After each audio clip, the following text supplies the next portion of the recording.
Buenos días ante todos.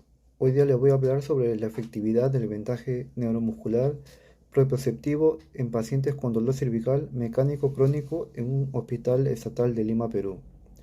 Para ello, primero vamos a hablar un poco de qué es el vendaje neuromuscular y para qué sirve. El vendaje neuromuscular es el nombre que recibe la venda adhesiva creada por Kenzo Case en Japón en 1973. En los últimos años, el concepto del vendaje neuromuscular se ha extendido ampliamente y fue diseñado para imitar las propiedades elásticas de la piel humana. Son numerosas las técnicas de terapia física que se emplean en la actualidad para el tratamiento de las alteraciones motoras y no motoras presentadas por estos pacientes. El vendaje neuromuscular, en conjunto en otras intervenciones terapéuticas, puede promover la integración del proceso de rehabilitación. Siguiente. En la introducción vamos a hablar sobre el dolor cervical crónico. Conlleva una gran variedad de signos y síntomas como la tensión neural y las alteraciones conductuales. Este tipo de lesión es frecuente en las prácticas médicas y su recuperación presenta un alto costo para los pacientes. Este padecimiento tiene un impacto en el estado funcional del paciente. Interfiere en las actividades básicas como el sueño, el descanso o ambas. El cuidado personal y las actividades laborales. Si consideramos que la zona cervical en una región de alto riesgo, el dolor cervical muscular puede convertirse en una causa común de discapacidad y absentismo laboral. En los pacientes con el dolor cervical crónico, generalmente se observa rigidez en los grupos musculares del cuello, como en la porción superior del trapecio, las escápulas elevadoras y los músculos esternocleidomastoideos, lo que ocasiona la limitación del movimiento, así como una disminución de la fuerza de los músculos flexores y extensores cervicales. Siguiente. En objetivos, vamos a ver que se determina la influencia de la aplicación del vendaje neuromuscular propioceptivo en pacientes con dolor cervical mecánico crónico en un hospital estatal de Lima. En el siguiente vamos a ver los materiales y métodos. Estudio es un estudio de enfoque cuantitativo de tipo experimental y de corte longitudinal, prospectivo realizado entre abril y junio del 2018.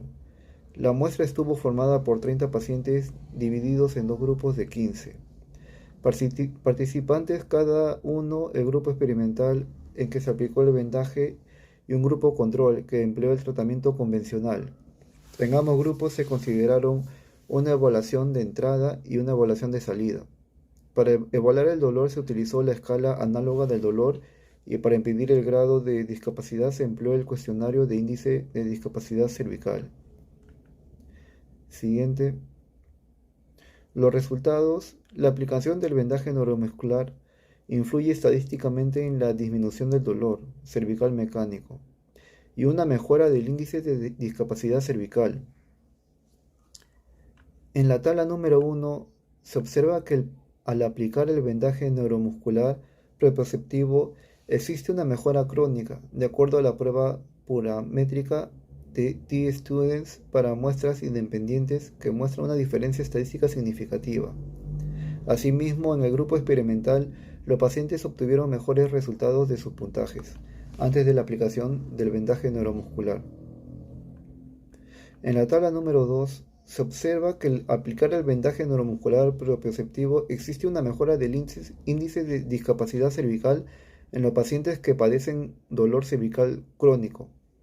De acuerdo a la prueba paramétrica T-Students, para muestras independientes se presenta una diferencia estadísticamente significativa.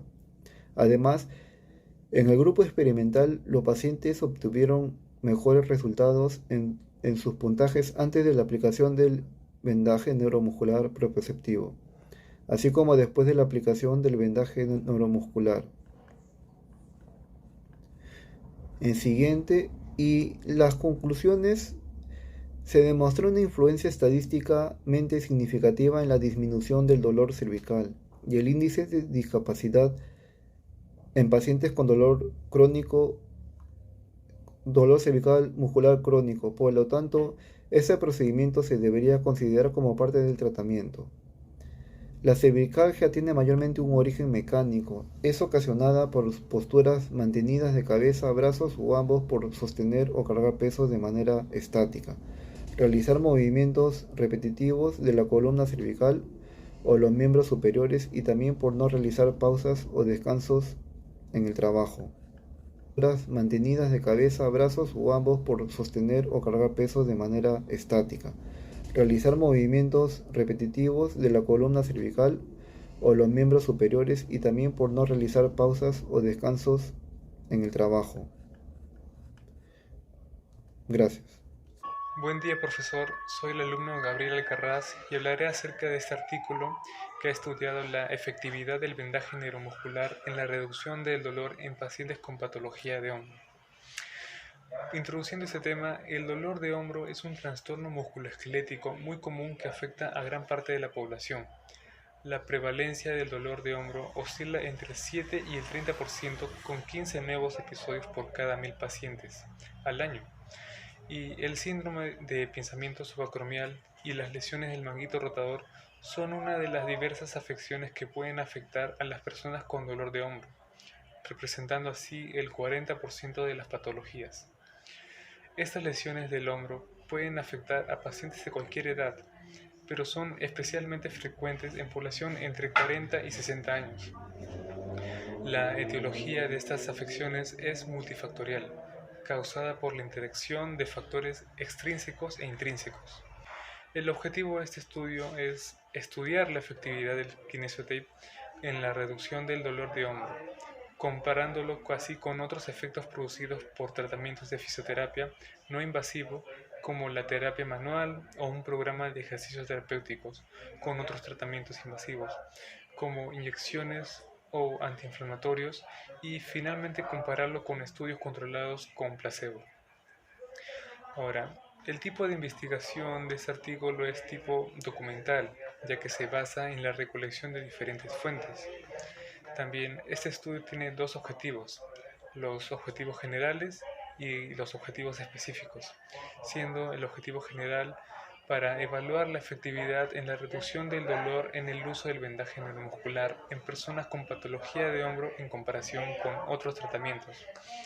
Ahora los objetivos específicos son determinar la efectividad del vendaje neuromuscular solo en combinación con otros tratamientos en personas con patología de hombro y también determinar la efectividad en la reducción del hombro cuando tiene dolor sobre el vendaje neuromuscular en comparación con un vendaje placebo. Ahora, la metodología empleada, primero se hizo una pregunta. ¿El uso del vendaje neuromuscular reduce realmente el dolor en pacientes con patología de hombro en comparación con otros tratamientos? Para responder esta pregunta se hizo una revisión empleada para la búsqueda de distintas fuentes, para obtener una estrategia de búsqueda bibliográfica sobre este asunto en diferentes bases de datos, como están las de EBSCOhost, la Biblioteca Virtual de la Salud, PubMed, Singhal, Cochrane y Pedro. Los resultados que muestran estos estudios, si bien es cierto que todos los estudios indican que es mejor combinar el vendaje neuromuscular con ejercicio terapéutico, la eficacia en la reducción del dolor de hombro del vendaje neuromuscular es dudosa, aunque ya varios autores hayan notificado que el vendaje neuromuscular puede ser eficaz para reducir el dolor a corto plazo o hayan observado una mejoría en el dolor nocturno. También hay autores que no observan beneficio alguno sobre este dolor. Además, sus efectos no parecen muy superiores al vendaje placebo. Por este motivo, no hay suficiente evidencia científica actual como para recomendar el uso del vendaje neuromuscular para reducir el dolor en pacientes con patología de hombro. Ahora, en mi opinión personal, la evidencia clínica actual no es suficiente como para recomendar el uso del vendaje neuromuscular para reducir el dolor en pacientes con patología de hombro, como ya se había mostrado, aunque considero que de igual forma es un buen complemento para los diversos tratamientos, además de realizar futuras investigaciones para aportar más evidencia sobre este tema. Muchas gracias.